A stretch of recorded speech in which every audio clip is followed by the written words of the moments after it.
Welcome to As the Dinosaurs Turn, where we chronicle the adventures of the Dinosaur family, a seemingly ordinary family from Iowa who decided, hey, you only live once, so let's move to Portugal. And now your hosts, Jason and Tracy Dinosaur.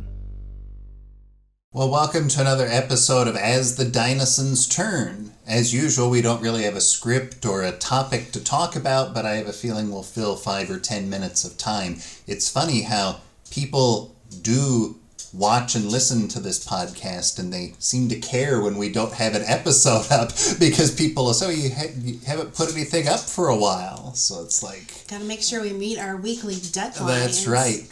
Every Wednesday, I try to publish something by 5 a.m. Central Time. Him and his rules. I tell you, this is a man that has so many systems for things and deadlines and self-imposed strategies of stuff. I mean, it's a lot. So, well, research shows that if you post something a podcast, first thing in the morning, Tuesday, Wednesday, or Thursday, it tends to get better listenership. And so I post my accounting podcast on Tuesdays, because that's more towards the start of the week and people can listen to it and it's a part of their work week.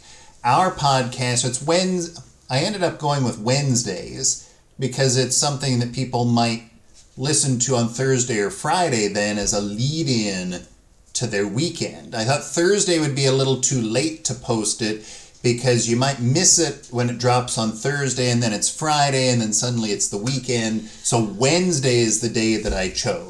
Well, see, now you know. This is the insights into the types of conversations. I say something and then all of a sudden I regret learning about it. No, it's your job to know those types of things. I am not the communications or marketing person, but we've got some great communications things and media coming through. We're working on some great projects. So we have a lot of stuff going on. We can hardly wait to show you how everything is growing and what we're doing, and to take you on some more adventures. That's going to be one of the best things, I think, to get people to know like what life is like. Yeah, some of what we're working on is not just like US-based tax and accounting stuff.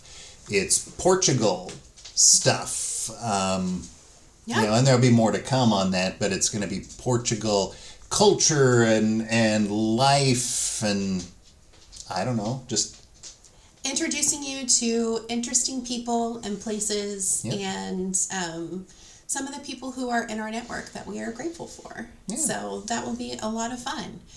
In the meantime, we're getting ready for Valentine's Day here, which is not even close to as big of a holiday. There are no school parties happening. That doesn't happen. You don't give people Valentines. However, we are going to have a Valentine's party at the British Institute because I'm teaching English classes and they think that's a lot of fun. So our party will consist of apples and potato chips, which is very different, I think, than any Valentine's party in the United States, but they're very excited. They have also requested gummies. So we're going to make Valentine's Day cards for parents, and we're giving each other compliments about what makes you a good person, focusing more on friendship and hoping that they will keep track of that. But Tyler was asking me about Valentine's Day, and there's really only one place in town or that we've been able to find anything that was worth it, which is Flying Tiger of Copenhagen.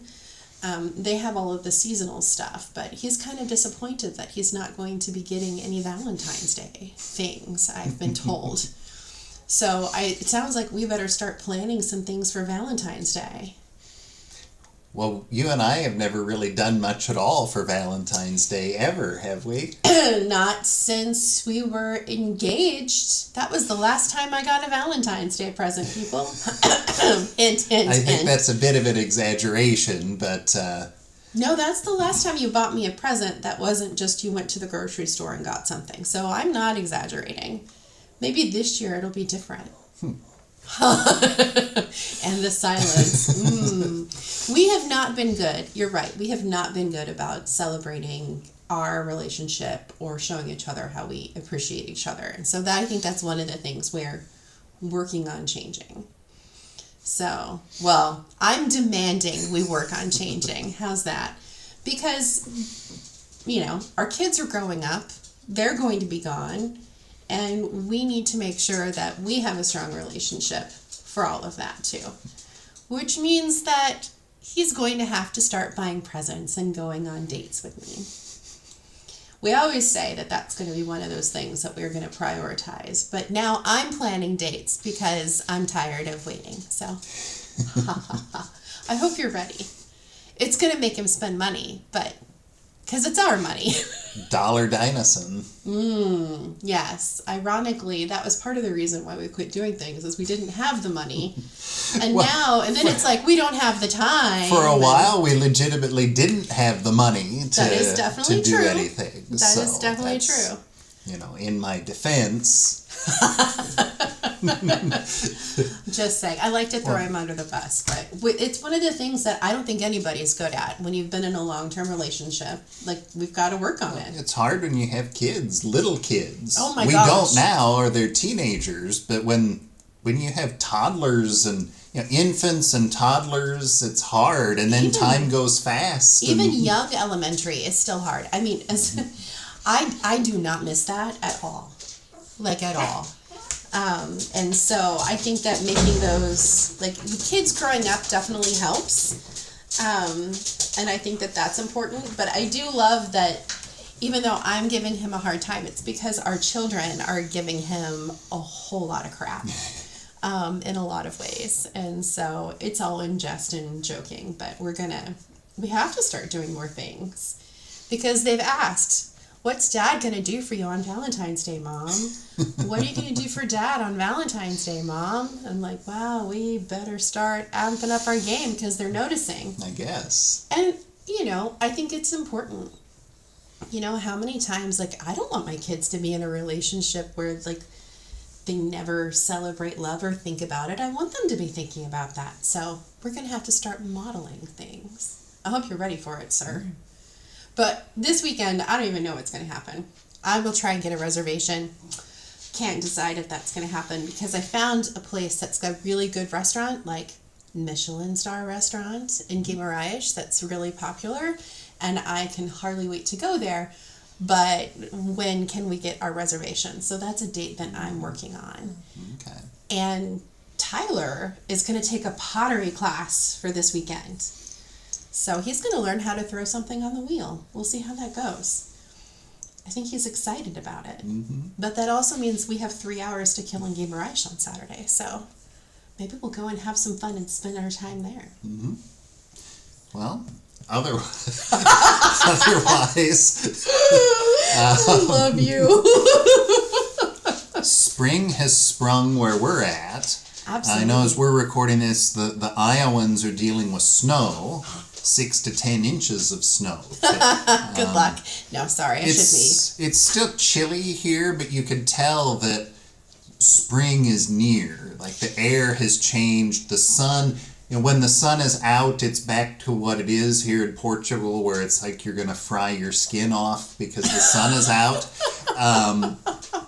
Which I've said this before. If you look at a map, if you're in Des Moines, or Harlan, or Indianola, wherever in Iowa, and you look straight to the east, and we look straight to the west, we'd be looking at each other, because the line of latitude is exactly the same where we're at, basically. We're the same line of latitude as central Iowa.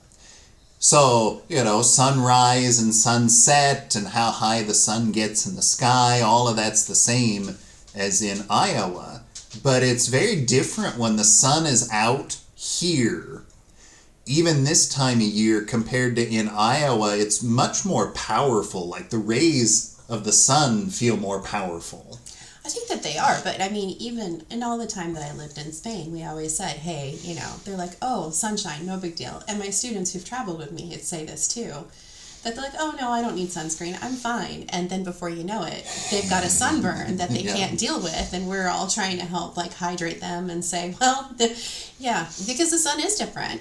And I'm not exactly certain as to why. I'm sure there's some scientists and meteorologists and all those things out there listening that will be able to tell us more. But I am all for the increased sunshine. This is the time of year that I'm really excited about. Tulips and everything are starting to come out. The trees are starting to come alive. The camellias are beautiful. Azaleas are starting to flower. Like, this is the time that I'm very excited. It also gives me a lot more energy. Because if it's going to rain, it's going to rain a little bit, and then the sun will come out, and then it might rain again. But as long as the sun comes out, I'm good. You know, that's really nice. And we'll be able to spend time outside again, which will be great. Yeah.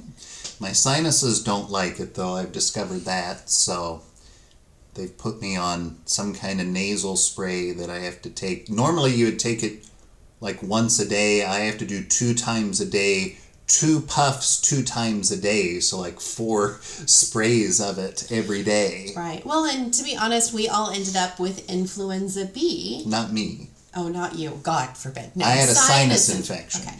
Well, the rest of us had influenza B, and then Jackson and I both had secondary lung infections, and we're all still kind of recovering from that. But yes, leave it to you to be special. As I told the doctor, what was it? Heche omem. Strong man. That's and not what... you and him you just kind of rolled your eyes at me. Yes, because that is also not how you say strong man in Portuguese, and we just kind of laughed at him. We're like, okay. Well, that happens a lot. As I've said, I say things thinking I'm going to be smart. I know. And everybody just rolls their eyes, or they laugh at me, like the young girl, a young woman at the receptionist counter at physical therapy just kind of laughs at me. Well, he takes it all in good stride and good sense of humor. And so I think that documenting some of these interactions is going to be fun, too. I can hardly wait to make him go out and interact more with the world and get it on tape. Heche ome, strong man. No, that's not how you say strong. Feche. No. Fish. Fort. Oh, wow. Fort. Un homem forte. Intentamos melhorar o português, carinho. Well, anyway, we've got our weekly podcast up. I didn't even know we'd have things to say. Listen to that. Hey, I think that spring has sprung. We're going to go out with new intentions. We're going to try and celebrate a little bit more and make sure we're not working all the time. Mm-hmm. So for those of you in the snow, sorry, come visit, because this is definitely a better place to be in a lot of ways. And we're going to give you some insights to, somebody was talking about $5 or $7 eggs for a dozen. That's insane. So we're going to take you through to see kind of the things that we see here in Portugal to give you an update. So look forward to that next week. All right, next week. We'll see you then. You've been listening to As the Dynasons Turn, a podcast presented by Dynason Media Ventures. Don't forget to like and subscribe, and catch us again next time for another episode.